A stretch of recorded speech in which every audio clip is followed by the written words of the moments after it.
अच्छा जी, हम लोगों ने आज करना है कोरिलेशन का टॉपिक, ठीक है? अच्छा, आप लोगों ने कोरिलेशन इससे पहले पढ़ी होगी कम्युनिकेशन सिस्टम में भी, और एक एक तो लैब भी इसी के बारे में थी, कोरिलेशन एंड ऑर्थोगोनैलिटी। वहाँ से थोड़ा सा याद करके बताओ कि कोरिलेशन क्या होता है?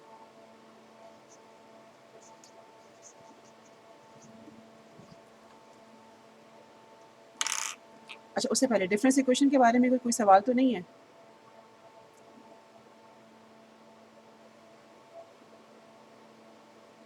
ओके, ठीक है। फिर आप मुझे बताइए कि कोरिलेशन मतलब किस काम के लिए इस्तेमाल करते हैं हम ये इस टूल को, इस मैथमेटिकल प्रोसेस को?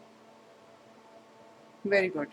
दो सिग्नल्स में सिमिलैरिटी इंडेक्स फाइंड करने के लिए, या to find similarity between two signals, ठीक है?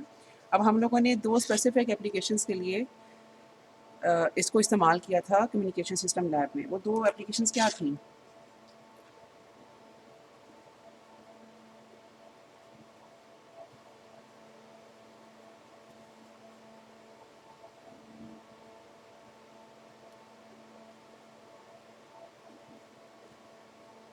अच्छा चलो, एक इसका इस्तेमाल रेडार्स में होता है। वो किस लिए होता है? हम रेडार्स में कोरिलेशन को क्यों इस्तेमाल करते हैं, या किस मकसद के लिए इस्तेमाल करते हैं?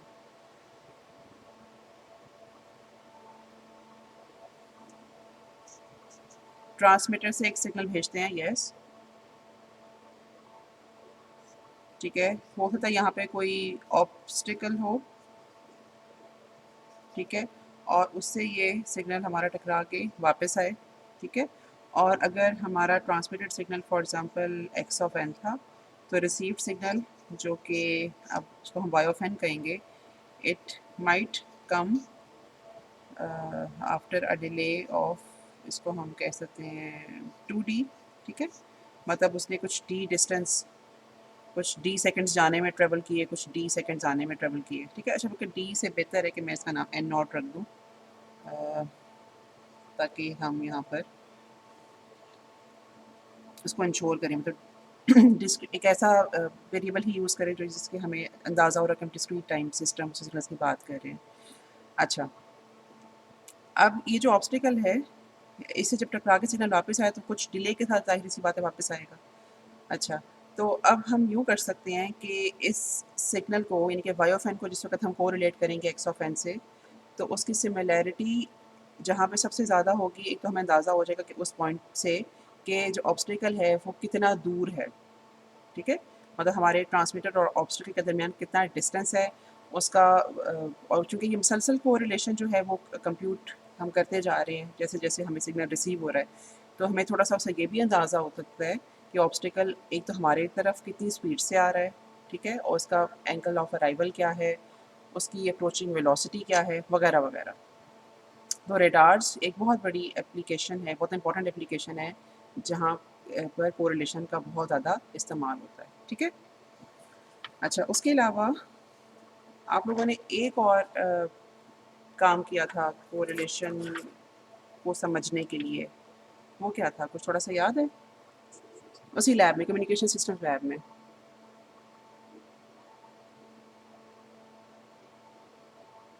कुछ जहन में एक्स्ट्रा की थोड़ी सी चीज़ है? ओके, अच्छा मैं आपको याद कराती हूँ, आप मुझे बताना कि कुछ ऐसी चीज़ याद आई है कि नहीं। कुछ ऐसी थोड़ी सी जहन में चीज़ है कि आप एक सिग्नल में नॉइज़ ऐड करते जा रहे थे एसएनआर की मुख्तलिफ वैल्यूज़ के लिए, और फिर उसको आप कोरिलेट करते थे एक्सएन के साथ, ठीक है?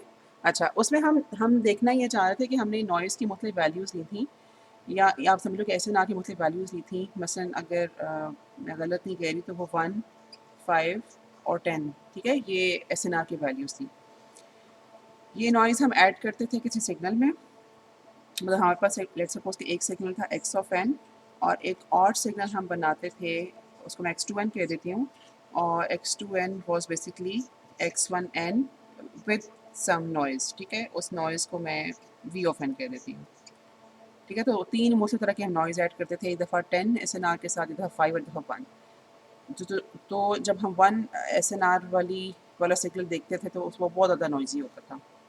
अच्छा, लेकिन जो इन दोनों का जो कोरिलेशन का रिज़ल्ट था, दैट वाज़ ऑलवेज़ सिमिलर। यानी कि नॉइज़ हम कोई भी ऐड करके इस सिग्नल में जब रिज़ल्टेंट सिग्नल को कोरिलेट करेंगे ओरिजिनल सिग्नल के साथ, तो हमें रिज़ल्ट हमेशा सिमिलर ही मिलता था। ठीक है? इसका मतलब ये है कि नॉइज़ बहुत ज़्यादा फ़र्क नहीं डाल रही थी कोरिलेशन के रिज़ल्ट में। इसका अब मतलब क्या हुआ? मतलब हम अब इस बात को अपने फ़ायदे के लिए इस्तेमाल कैसे कर सकते हैं? आप लोगों ने अभी तक एक सब्जेक्ट डिजिटल कम्युनिकेशंस नहीं पढ़ा, लेकिन मैं उसके हवाले से थोड़ा-सा आपको ये बताना चाहूँगी कि लेट्स सपोज़ हम लोग कम्युनिकेशन कर रहे हैं और हम लोगों ने अब instead of analog signal digital bits transmit करनी है। तो हम अज़्यूम कर लेते हैं कि हमारे पास ज़ीरो के लिए एक पर्टिकुलर सिग्नल है, ठीक है? लेट्स सपोज़ कुछ हम उसकी ये इस तरह की कुछ फ्रीक्वेंसी रख लेते हैं और एक सिग्नल हमारे पास 1 के लिए, ठीक है? उसका हम एम्पलीट्यूड बढ़ा लेते हैं या फिर हम उसको उसकी कुछ डिफरेंट शेप रख सकते हैं, कुछ कुछ भी इस तरह की, ठीक है? एक वेव हमने 0 के लिए डिसाइड कर ली, एक वेव हमने 1 के लिए डिसाइड कर ली। अब हमें जो रिसीव्ड सिग्नल मिला है, वो बहुत कुछ नॉइज़ी सिग्नल है, ठीक है? अब इस नॉइज़ी सिग्नल को देखकर एटलीस्ट अपैरेंटली या विजुअली इसको देखकर हम अंदाज़ा नहीं लगा सकते कि ये जो रिसीव्ड सिग्नल है, ये 0 बिट वाला सिग्नल रिसीव हुआ है या 1 बिट वाला सिग्नल रिसीव हुआ है। लेकिन अगर हम इस रिसीव्ड सिग्नल को इन दोनों के साथ मतलब ये हमारे पास दोनों सिग्नल तो इन दोनों की इन्फॉर्मेशन हमारे पास रिसीवर पे अवेलेबल है। रिसीव्ड सिग्नल को हम इन दोनों के साथ कोरिलेट करें और जिसके साथ कोरिलेशन का रिज़ल्ट ज़्यादा मतलब बड़ी न्यूमेरिकल वैल्यू आए, हम ये फिगर आउट कर सकते हैं कि okay that would have been the transmitted signal. ठीक है? समझ आई इस बात की?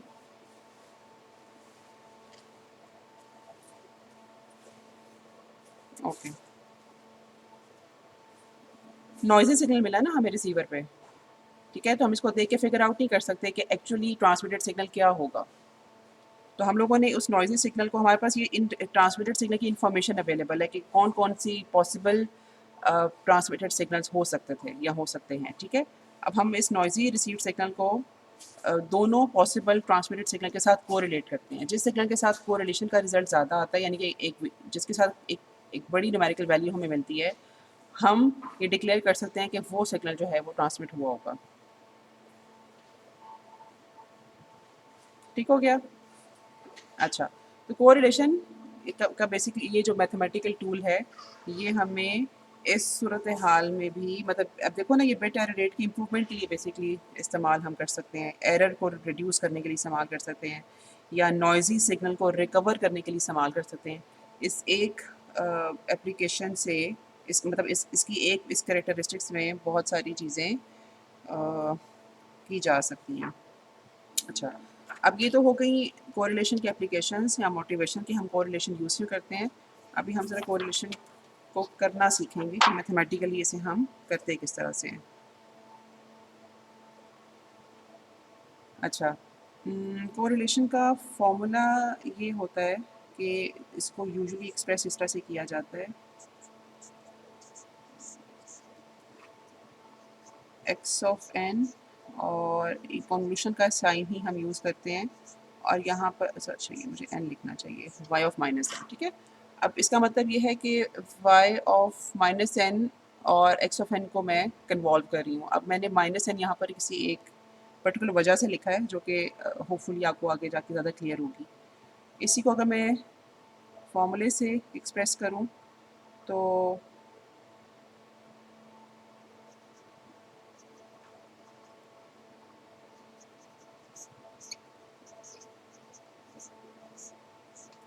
इसको मैं ऐसे लिखूँगी, ठीक है? और अगर मैं इंस्टेड एक्स ऑफ एन को शिफ्ट कर रही हूँ तो एक तो मुझे यहाँ पे थोड़ा सा सब्सक्रिप्ट में चेंज करना पड़ेगा, लेकिन फॉर्मूला मोर और लेस सेम रहेगा। सिर्फ जो शिफ्टिंग शिफ्टिंग जिस सिग्नल में हो रही है वो इस तरह लिखा जाएगा। अच्छा, अच्छा ओके मैं ओके। आप मुझे बता दिया करो, कई दफ़ा लेक्चर के फ्लो के दौरान मुझे याद नहीं रहता। ये मैं कह रही हूँ ना, मुझे याद नहीं रहता, मुझे ये याद करा दिया करो, ठीक है? अच्छा, अब आपके सामने आखिरी क्वेश्चन क्या अपीयर हो रही है?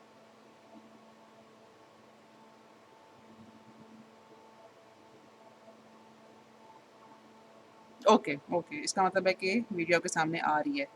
अच्छा, मैं आपको ये बता दूँ कि हम लोगों ने यहाँ पे आर जो कि कोरिलेशन का सिंबल है, उसके सबस्क्रिप्ट में एक्स वाई लिखा है। जो हम वाई हमने बाद में लिखा, तो इसका मतलब ये है कि हम शिफ्टिंग वाई में ला कर रहे हैं, और जो हमने वाई एक्स लिखा यानी कि एक्स बाद में लिखा, तो इसका मतलब है कि शिफ्टिंग हम एक्स में कर रहे हैं। अच्छा, अब मेरा सवाल आपसे ये है कि ये इक्वेशंस दोनों आपके सामने हैं, ये कॉन्वोल्यूशन की इक्वेशन से किस तरह से डिफरेंट हैं? इस इक्वेशन में और कॉन्वोल्यूशन की इक्वेशन में क्या डिफरेंस है?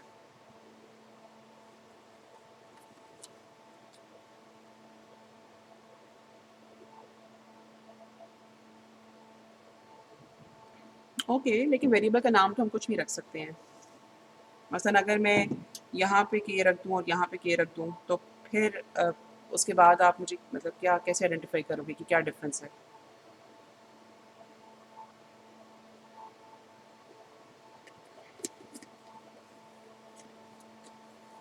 अच्छा, उसमें क्या होता है? अच्छा नहीं, इम्पल्स रिस्पॉन्स तो सिंपल एक सिग्नल है ना। अच्छा, जवाब ये आया है कि उसमें इम्पल्स रिस्पॉन्स होता है, लेकिन मैं इन जनरल भी कन्वोल्यूशन अगर दो सिग्नल्स की करूँ, अ, मतलब x1n कन्वॉल्व विद x2n, ठीक है? तो इनकी इक्वेशन किस तरह से लिखी जाएगी? जो समेशन वाली इक्वेशन होगी वो कैसे लिखी जाएगी? x1k multiplied with x2 of n minus के, और समेशन कहाँ से मतलब किस वेरिएबल के ऊपर होगी? k के ऊपर, ठीक है? मतलब माइनस इन्फिनिटी से इन्फिनिटी। अच्छा, अब कन्वोल्यूशन की क्वेश्चन आपके सामने है, ये कोरिलेशन की क्वेश्चन आपके सामने है, दोनों में क्या डिफरेंस है?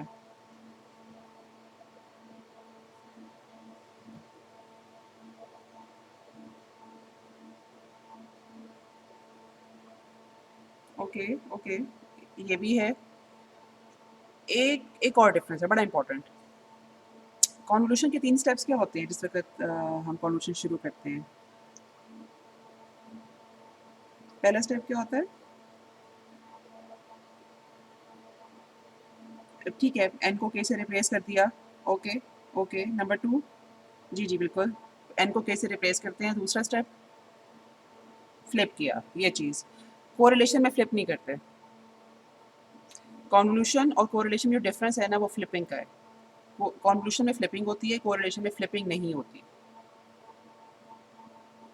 ठीक है?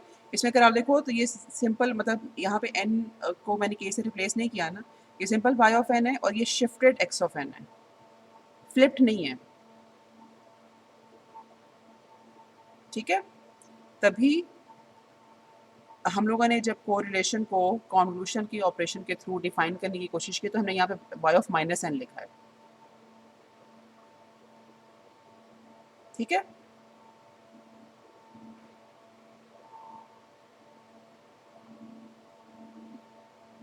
कह सकते हैं, कह सकते हैं। ठीक है? कि मतलब को कन्वोल्यूशन और कोरिलेशन को रिलेट हम इस तरह से कर सकते हैं कि कोरिलेशन में फ्लिपिंग नहीं होती। ओके। अब हाँ, ज़रा कोरिलेशन करना सीख, और एक और चीज़, अच्छा ठीक है, ये मैंने आपको बता दी है कि वाई जो हम वेरिएबल बाद में लिखते हैं बेसिकली शिफ्टिंग हम उसमें कर रहे होते हैं। ठीक है? और रिजल्ट्स बेसिकली थोड़े से डिफरेंट होते हैं, डिफरेंट इन द सेंस कि हम इसको रिलेट कर सकते हैं इस तरह से कि R x y l is equal to, मुझे थोड़ा डिफरेंट मार्कर यूज़ करना चाहिए था, R y x minus l. ठीक है?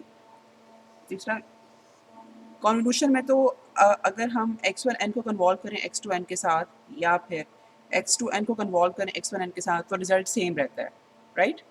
इसमें थोड़ा सा फ़र्क पड़ता है।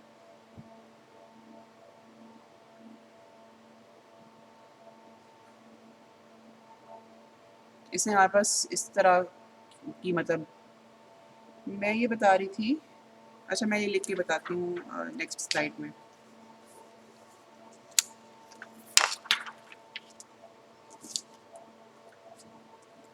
जब हम बात करते हैं कॉन्वोल्यूशन की, तो उसमें x1n को अगर हम कन्वॉल्व करें x2n के साथ, तो that is equal to x2n की कॉन्वोल्यूशन x1n के साथ। ये बात कहने का मतलब है कि हम फ्लिपिंग और अच्छा ओके, फिर मैं भी रुक जाती हूँ। अभी ठीक है? ओके। कॉन्वोल्यूशन में हम x1n को कन्वॉल्व करें x2n के साथ या x2n को कन्वॉल्व करें x1n के साथ। इस जुमले को बोलने का मकसद ये है कि फ्लिपिंग शिफ्टिंग हम x2n में करें या फ्लिपिंग शिफ्टिंग हम x1n में करें, हमारे पास रिजल्ट सेम रहता है। ठीक है? लेकिन हम जब बात करते हैं कोरिलेशन में, तो उसमें ये जो है क्वालिटी है ना, ये एग्जिस्ट नहीं करती। ठीक है? फ्लिपिंग शिफ्टिंग से फ़र्क पड़ता है और इसलिए जो आर एक्स वाई एल है, यानी कि वाई में हम फ्लिपिंग शिफ्टिंग कर रहे हैं, उस रिज़ल्ट मतलब इन दोनों रिज़ल्ट्स को हम इस तरह से इक्वेट कर सकते हैं।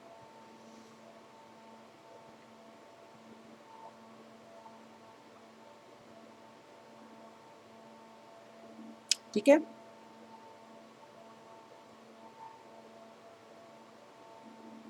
अच्छा, ओके। अब हम एक और कोरिलेशन में एक एस्पेक्ट है। आपने क्रॉस कोरिलेशन और ऑटो कोरिलेशन का शायद नाम सुना होगा। मैं पहले ये टर्म्स लिख दूँ और फिर मैं आपसे इनके मतलब पूछती हूँ।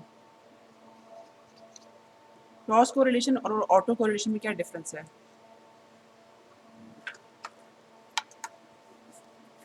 या कभी नाम सुने आपने इनके?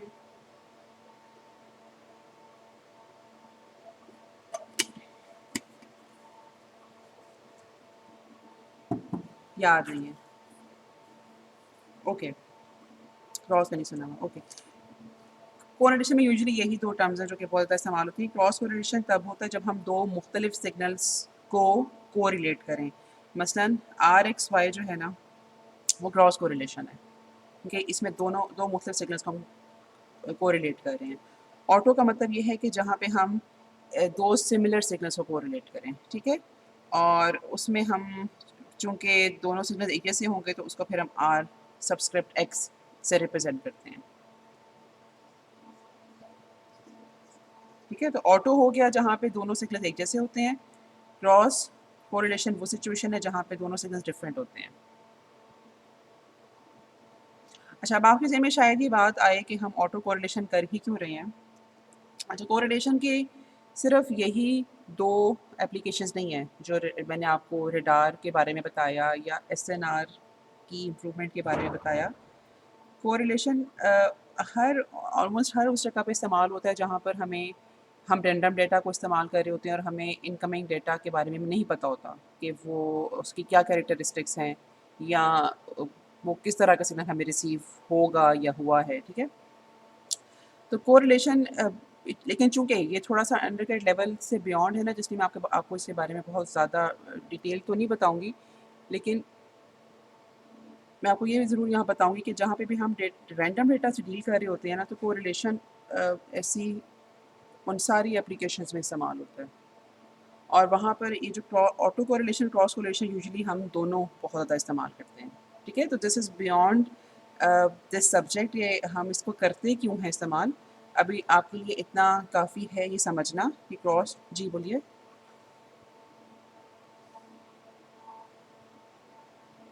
दोबारा बोलिए। अच्छा, आप प्रॉब्लम मेरे से बात ही नहीं कर रहे। ए- अच्छा, ये जिसे घर कव्वे बोल रहे हैं ना, प्लीज़ आप ज़रा अपना माइक म्यूट कीजिए। Thank you. कोई सवाल है इसके बारे में?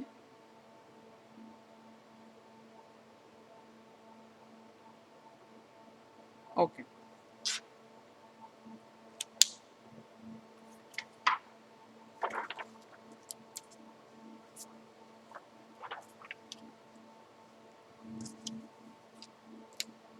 अच्छा, अब हम कोरिलेशन की एग्जांपल करने लगे हैं। इस एग्जांपल में हम सीखेंगे कोरिलेशन ऐसे दो सिग्नल्स की जो कि दोनों फिनिट ड्यूरेशन के हैं, ठीक है।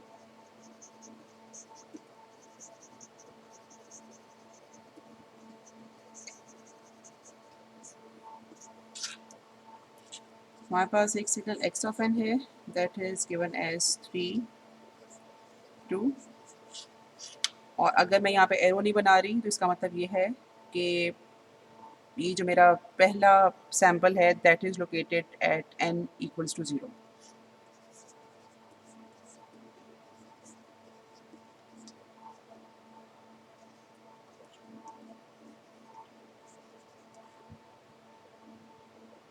हम कोरिलेशन की एग्जांपल लिख रहे हैं जी।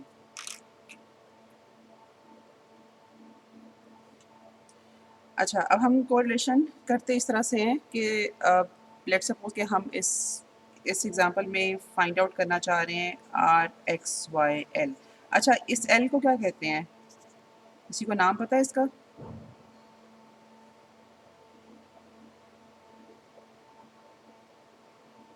लैग, ठीक है, इसका एक पर्टिकुलर नाम है जिसको हम कहते हैं लैग, या जो टर्म इससे मालूम होती है कि किस लैग के ऊपर मैक्सिमम रिजल्ट मिल रहा है कोरिलेशन का।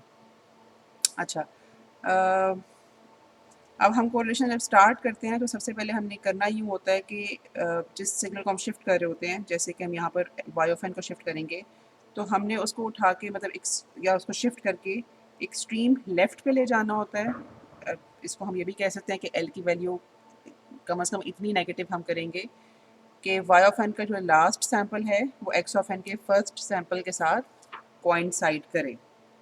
अच्छा, ये जुमला जो मैंने बोला इसको हम एग्जीक्यूट इस तरह से करते हैं कि अगर मैं यहाँ पर एक्स ऑफ एन और वाई ऑफ एन को इकट्ठे लिखूँ तो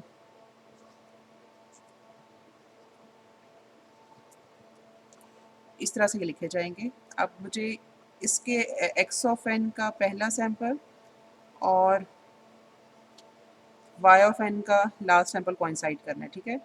तो उस कोइंसिडेंस के लिए वाई ऑफ एन को मुझे शिफ्ट करना है लेफ़्ट,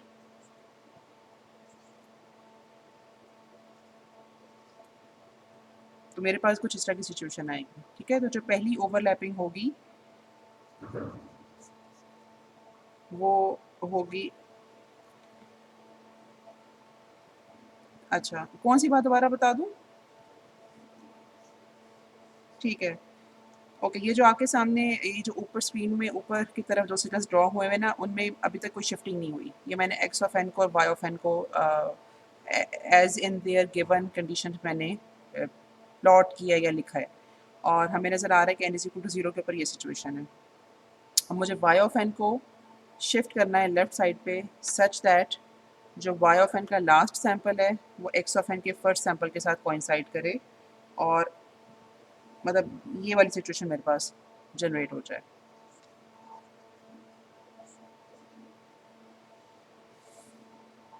ठीक है, तो जो कोरिलेशन नॉन ज़ीरो रिजल्ट्स देना शुरू करेगी, जो मतलब पहला नॉन ज़ीरो रिजल्ट हमें मिलेगा वो मिलेगा eight lag equals to -1।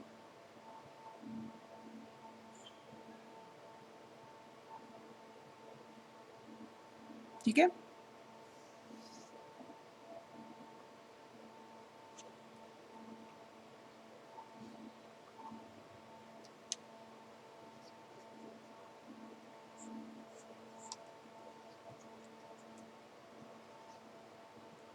Okay.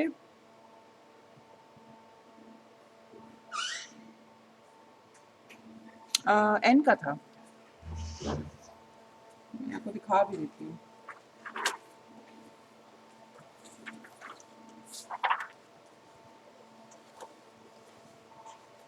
N summation is happening over n. ये शिफ्टिंग एल में हुई है ना, जो शिफ्ट है हमने उसको एल से शो किया हुआ है।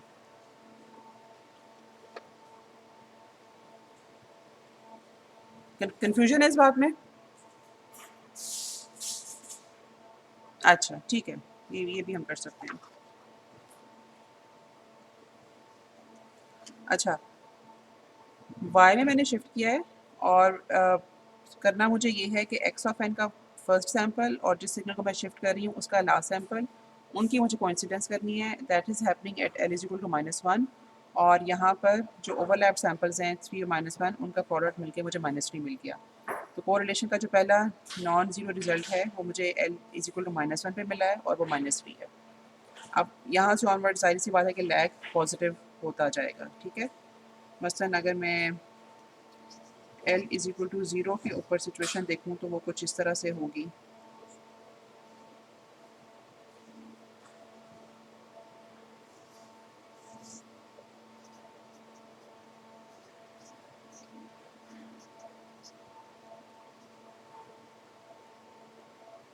ये -2 बन जाएगा।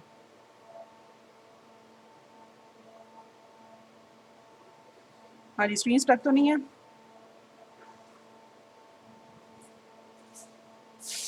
ओके, अच्छा जी। उसके बाद l को हम जब 1 करेंगे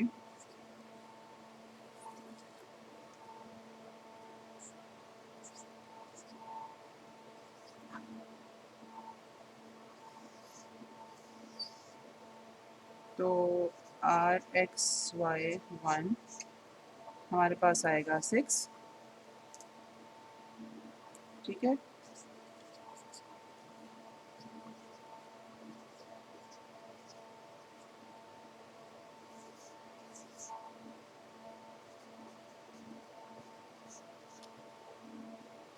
ये आएगा 13।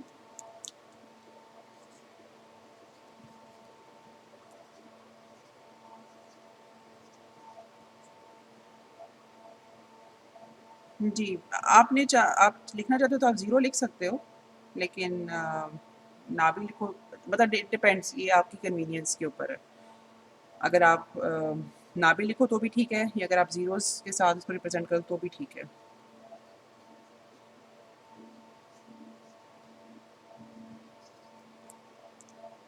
जी, 9 + 4।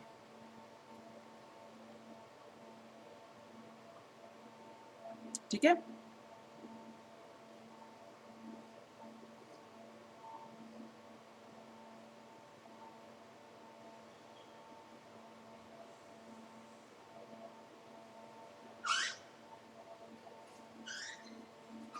हाँ जी, यहाँ तक क्लियर है कि हम लोगों ने कैसे किया?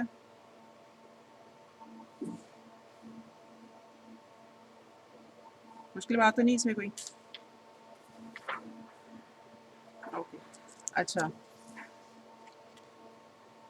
मैंने ये इस तरह से निकाला है कि 3 × 3 + 2 × 2,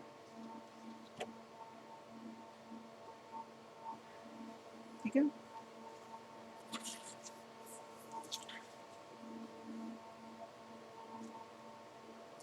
अच्छा, मेरे पास rxy l आ गया। पहली वैल्यू क्या आई थी इसकी? -3 -2 6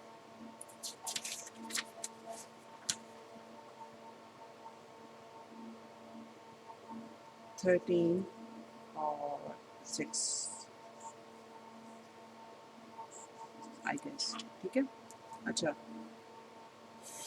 अब मेरा सवाल ये है कि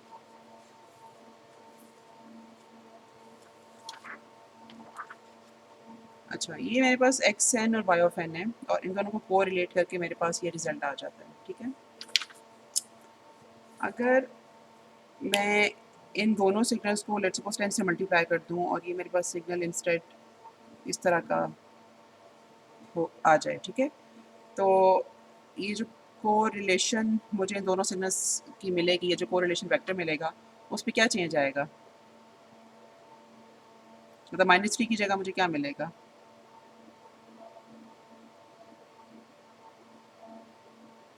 मल्टीप्लाई हो जाएगा येस, लेकिन -3 की जगह मुझे 300 मिलेगा और इसी तरह से -2 की जगह 200 और मतलब हर जगह बेसिकली 100 से मल्टीप्लाई हो जाएंगे सारे नंबर।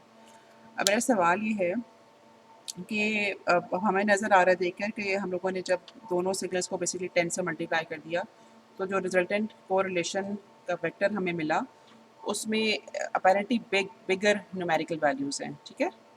तो इस मतलब क्या कहना चाहिए, हम क्या नतीजा निकालें सिचुएशन के बाद कि क्या ये जो original x and y of n थे उनमें सिमिलैरिटी ज़्यादा थी या जो new x and y n है जो हमें 10 से मल्टीप्लाई करने के बाद मिले हैं उनमें सिमिलैरिटी ज़्यादा है, क्योंकि अपेरेंटली उनका जो कोरिलेशन वेक्टर है उसकी उसमें मतलब बिग नंबर्स हैं। तो हम इससे क्या नतीजा निकालें कि किस में सिमिलैरिटी ज़्यादा है।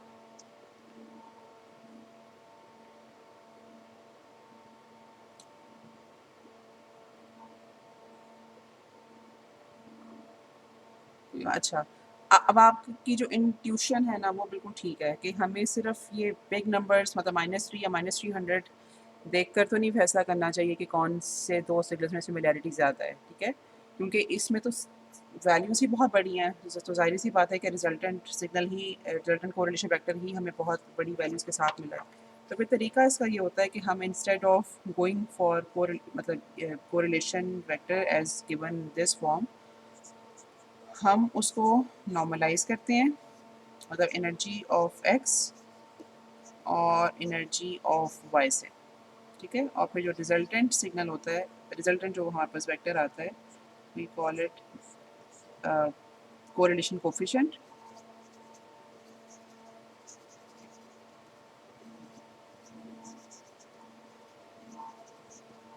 ठीक है। और मतलब उसे गैमा से हम रिप्रेजेंट करते हैं।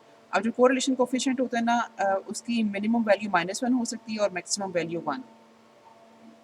तो जब जहाँ पे सिग्नल्स मतलब 1 के करीब होंगे हम कहते हैं कि उन लैग्स के ऊपर मैक्सिमम कोरिलेशन है, और यहाँ पे मैक्सिमम डिसिमिलैरिटी हो जाती है। अच्छा, ये जो हम लोगों ने एग्जांपल अभी सॉल्व की, इसको जब आप उसका कोरिलेशन कोफिशिएंट निकालने की कोशिश करोगे तो ई ऑफ एक्स मिलेगा आपको 13 और ई ऑफ वाई मिलेगा आपको 14। और ये जो कोरिलेशन कोफिशिएंट है इसकी मैं वैल्यूज़ लिख देती हूँ, आप इसे कंप्यूट करके देखना।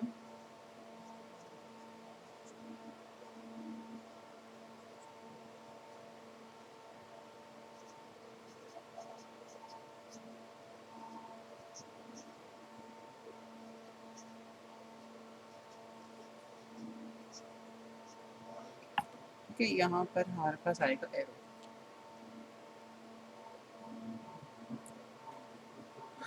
ये मुझे मुझे नहीं पता कि आपकी इस बुक से है या नहीं, लेकिन ये एक्सरसाइज क्वेश्चन नहीं है।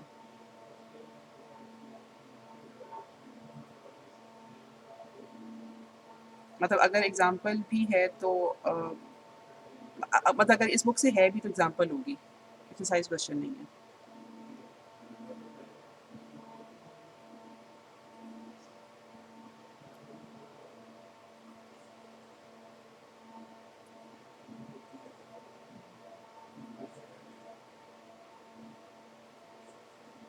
नहीं, मैंने केस नहीं बताया था, हमें इसको हर केस में नॉर्मलाइज़ करना चाहिए, क्योंकि वो हमें फिर ट्रू पिक्चर देता है कि कोरिलेशन कितनी कोरिलेशन है या कितनी सिमिलैरिटी है।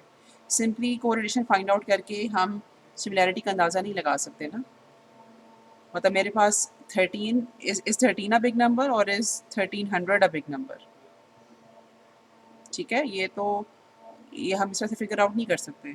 लेकिन अगर मेरे पास मुझे ये पता हो कि नंबर अगर मेरा 1 के करीब होगा तो वो मतलब वहाँ पे कोरिलेशन ज़्यादा है, तो वो थोड़ा-सा आसान हो जाएगा, ठीक है? अच्छा जी, अब हम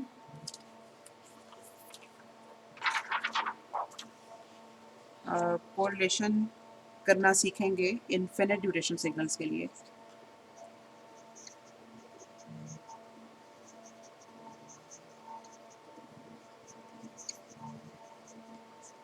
ठीक है? और यहाँ पे हम just to get the flavour of auto correlation,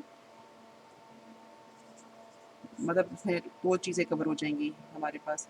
x of n हमें गिवन है a raised to power n u of n, और ए इटसेल्फ लाई करता है 0 और 1 के दरमियान, ठीक है? और हम लोगों ने इस फंक्शन को इस्तेमाल करते हैं, ऑटो कोरिलेशन कंप्यूट करना है इसका, ठीक है। तो r of x would be given as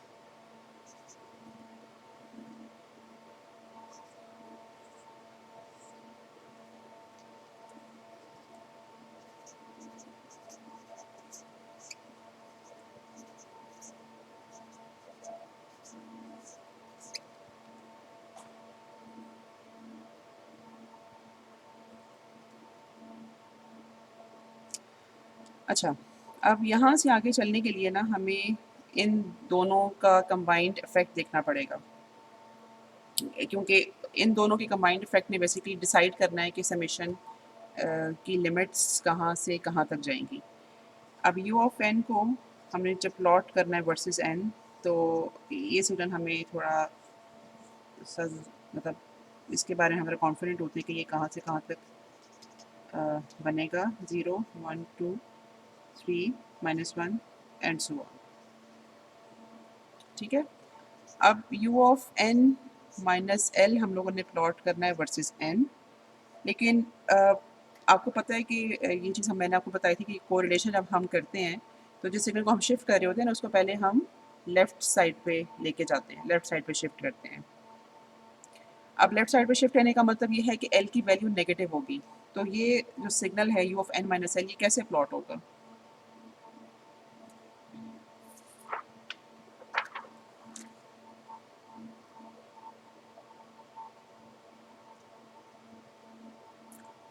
okay, लेकिन फिर भी कोई ना कोई स्टार्टिंग पॉइंट हम अज़्यूम करेंगे ना, मतलब अगर हमने एल की कोई भी नेगेटिव वैल्यू अज़्यूम की है, अब आप अपने ज़हन में कोई भी नेगेटिव वैल्यू अज़्यूम कर लो, तो इसका स्टार्टिंग पॉइंट क्या होगा और पी किस तरफ कंटिन्यूटी शो करेगा?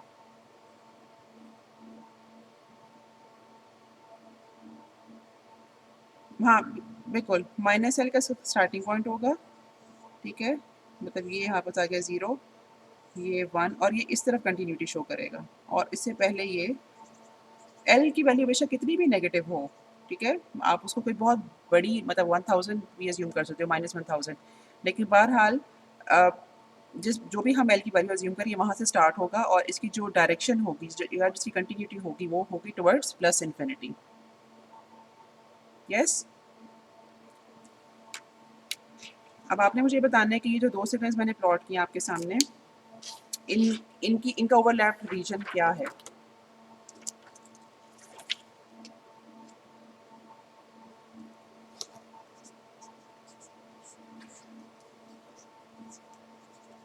0 टू इन्फिनिटी, और यहाँ पे मेरे पास ए रेज़ टू पावर n और n माइनस एल रह गया। अच्छा, ये सवाल मैं ज़रा यहीं रोक कर एक आपसे चीज़ पूछना चाहती हूँ। किसी ने सवाल मुझसे पूछा था जब हम ये फिनिट सिग्नल्स वाला सवाल कर रहे थे, और उसमें किसी को n और l की कन्फ्यूजन थी। वो कन्फ्यूजन आपकी क्लियर हुई है?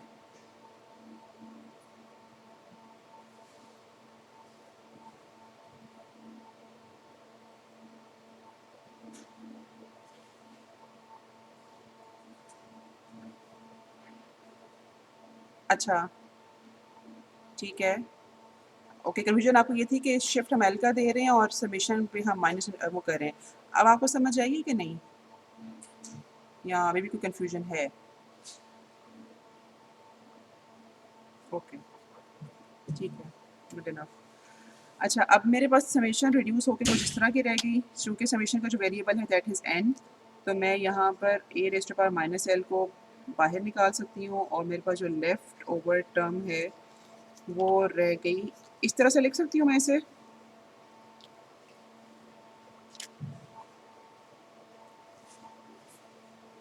ओके, और रिजल्टेंट सिग्नल मेरे पास आया 1 माइनस ए स्क्वायर। ये वैलिड है आंसर मेरा जिस वक़्त एल 0 से लेस होगा,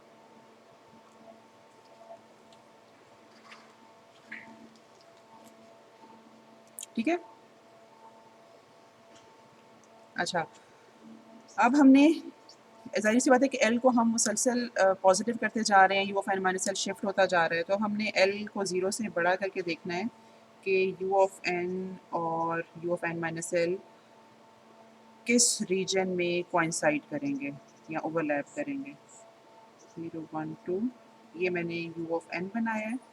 और जिस वक्त मैं u of n minus L plot करूँगी l की वैल्यू पॉजिटिव के लिए, तो लेट्स सपोज कि यहाँ पर 0 है मेरे पास, और ये किसी सिग्नल पर्टिकुलर वैल्यू l से स्टार्ट होके आगे जा रहा है, अगर l को मैं पॉजिटिव अज्यूम करूँ।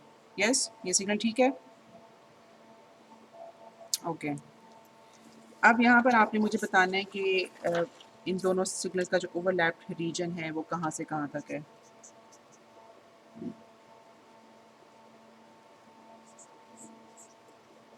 ठीक है, n is equal to l to infinity a raise to power n a raise to power n minus l। इसमें भी हम यही करेंगे, a raise to power minus l को हम निकालेंगे बाहर, और समेशन हमारी है l से infinity a raise to power एक a स्क्वायर का की पावर n पावर कंप्यूट हो रही है। और फर्दर इस इक्वेशन को सॉल्व करने के लिए, क्योंकि ये l से इन्फिनिटी जा रही है, इसमें जो हमें जिस समेशन का आंसर आता है वो समेशन बेसिकली 0 से इन्फिनिटी जाती है। ठीक है, तो इसको 0 से इन्फिनिटी बनाने के लिए मैं ये कर सकती हूँ कि एक समेशन टर्म मैं ऐड करूँ 0 से l माइनस 1 की, और इसी को फिर मैं सब्ट्रैक्ट भी करूँ।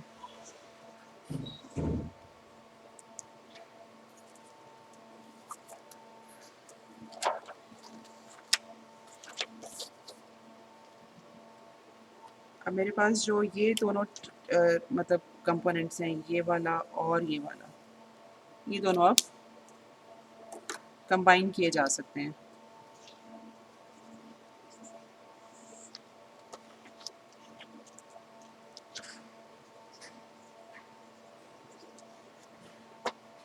अच्छा, ओके,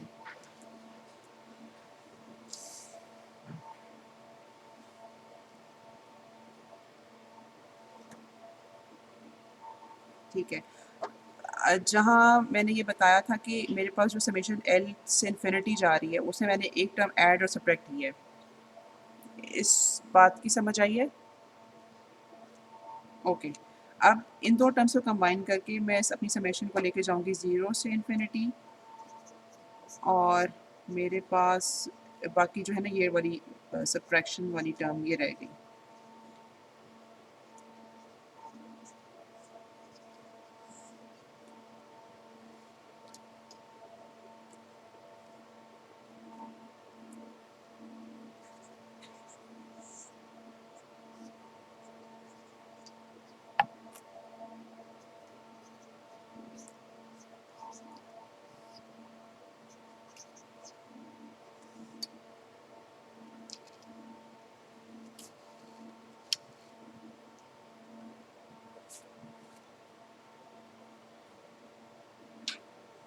इस पूरी क्वेश्चन को जब आप सॉल्व करोगे तो आपको ये एक क्लोज फॉर्म सॉल्यूशन मिलेगा।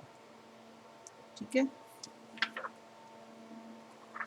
और बेसिकली ये वैलिड है l ग्रेटर दैन 0, और हम इसमें l इक्वल टू 0 मतलब इक्वल टू 0 जो है ना वो भी हम इसमें शामिल कर सकते हैं। ठीक है, और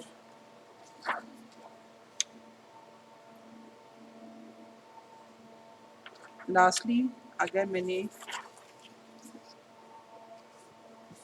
दोनों पोर्शंस को, मतलब l को लेस 0 से हम छोटा रखें या 0 से बड़ा रखें, इन्हें कंबाइन करके हमने लिखना हो तो हम ऐसे लिख सकते हैं।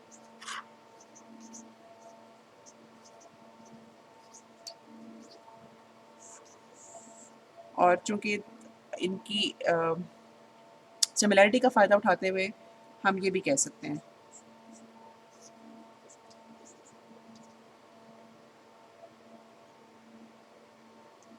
ठीक है, मॉड का मतलब आपको पता है ना क्या होता है?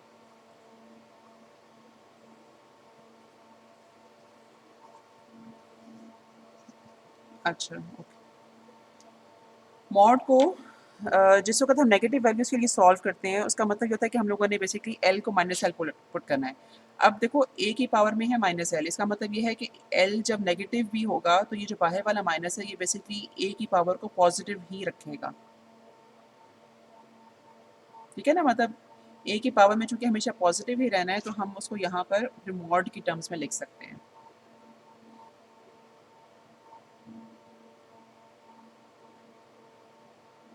ठीक है? इस चीज़ का कॉन्सेप्ट है।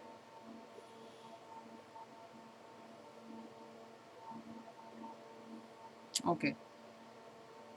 अच्छा, अब हमारा वो जो कोरिलेशन का टॉपिक या चैप्टर नंबर 2 यहाँ पर ख़त्म होता है। अब हम लोगों ने चैप्टर नंबर 3 शुरू करना है। उसके लिए मैं बस चूँकि कोई सवाल वगैरह तो आपको सॉल्व नहीं कराऊँगी कोई, सिर्फ़ एक छोटी-सी इंट्रोडक्शन मैं ये दूँगी, 2 मिनट आपके लूँगी। चैप्टर 3 में हमने पढ़ना है ज़ी ट्रांसफ़ॉर्म। ठीक है? आप लोगों ने पहले लैप्लास ट्रांसफ़ॉर्म को कई सब्जेक्ट्स में पढ़ा है।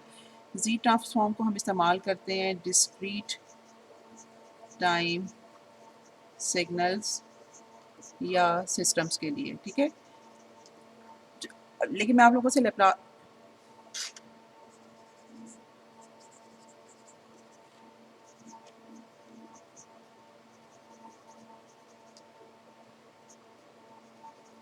शुरू हो रहा होगा। अच्छा, ओके। अच्छा, जो फोरियर ट्रांसफ़ॉर्म है ना, वो बेसिकली हमारे सिग्नल को या इवन सिस्टम को भी, मतलब टाइम से अगर हम हमारे पास टाइम इंफॉर्मेशन अवेलेबल है और अगर हमने फ्रीक्वेंसी इंफॉर्मेशन लेनी है, तो हम एक टूल यूज़ करते हैं जिसका नाम है फोरियर ट्रांसफ़ॉर्म। और अगर हमने फ्रीक्वेंसी से टाइम की तरफ आना है, तो हम फोरियर इन्वर्स इस्तेमाल करते हैं, ठीक है? यानी कि टाइम की कंप्लीट इन्फॉर्मेशन अवेलेबल है, उस इन्फॉर्मेशन को इस्तेमाल करते हुए फ्रीक्वेंसी की इन्फॉर्मेशन निकालनी है तो फोरियर यूज़ होगा, और रिवर्स जाने के लिए भी फोरियर इन्वर्स इस्तेमाल होगा। अब जो ज़ी ट्रांसफ़ॉर्म है या लैप्लास ट्रांसफ़ॉर्म, मतलब ज़ी का इस्तेमाल हम डिस्क्रीट के लिए करते हैं, लैप्लास का इस्तेमाल हम कंटीन्यूअस के लिए करते हैं। ये हमें बेसिकली टाइम से फ्रीक्वेंसी या फ्रीक्वेंसी से टाइम में कन्वर्ट करके नहीं देता। कुछ ना कुछ हमें इन्फॉर्मेशन मिल जाती है, लेकिन इनका इनका काम फ्रीक्वेंसी में कन्वर्जन नहीं है। ये बेसिकली मैथमेटिकल टूल्स हैं, बोथ ऑफ देम।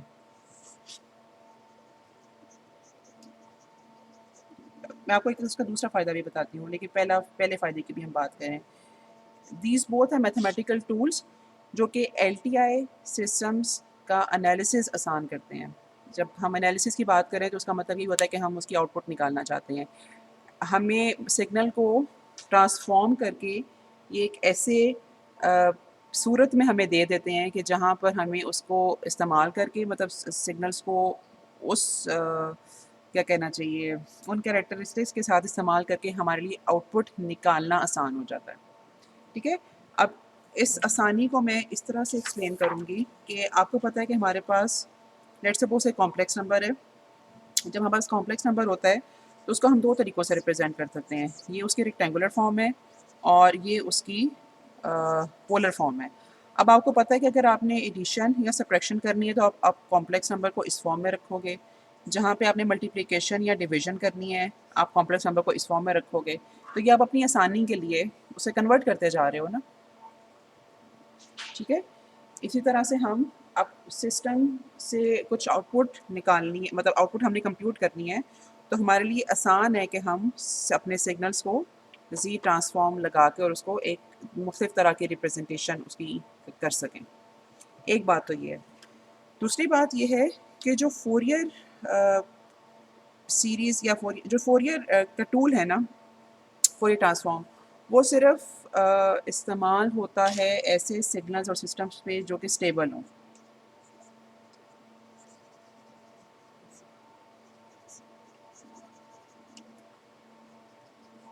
ठीक है? Applicable only on stable signal system. जबकि जो ज़ी ट्रांसफॉर्म या इवन लैप्लास ट्रांसफॉर्म है, वो अनस्टेबल के लिए भी इस्तेमाल हो सकते हैं। मतलब वो अनस्टेबल सिग्नल्स और सिस्टम्स हैं ना, उनका ज़ी ट्रांसफॉर्म भी एग्जिस्ट करता है।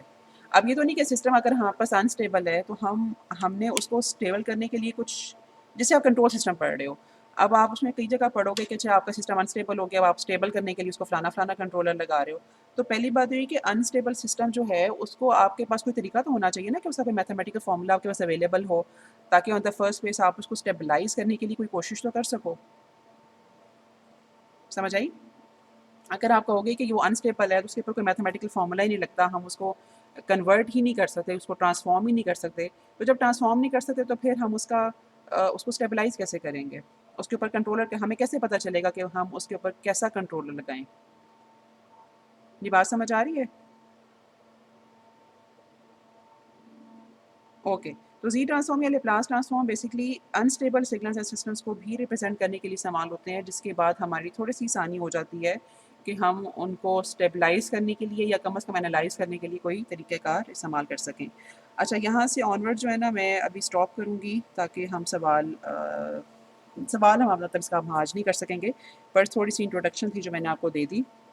अच्छा, आज मैंने लेक्चर के दौरान किसी एक स्टूडेंट को मुझे ऑफ कोर्स आप लोगों के ना तो नाम आते हैं और मेरे पास मेरी लैपटॉप की स्क्रीन पे चूँकि ये वाली शीट अपीयर हो रही है तो मुझे आप लोगों के रोल नंबर्स भी इस वक़्त डिस्प्ले पे नहीं हैं। आज मैंने एक स्टूडेंट को अपना माइक बंद करने के लिए कहा था।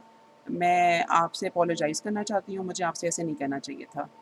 ठीक है? मैंने पिछले दिनों घर से एक लेक्चर लिया था और मेरा ख़्याल है कि जो मेरे एनवायरनमेंट में शोर-शराबा था, वो आपके एनवायरनमेंट से कहीं ज़्यादा था।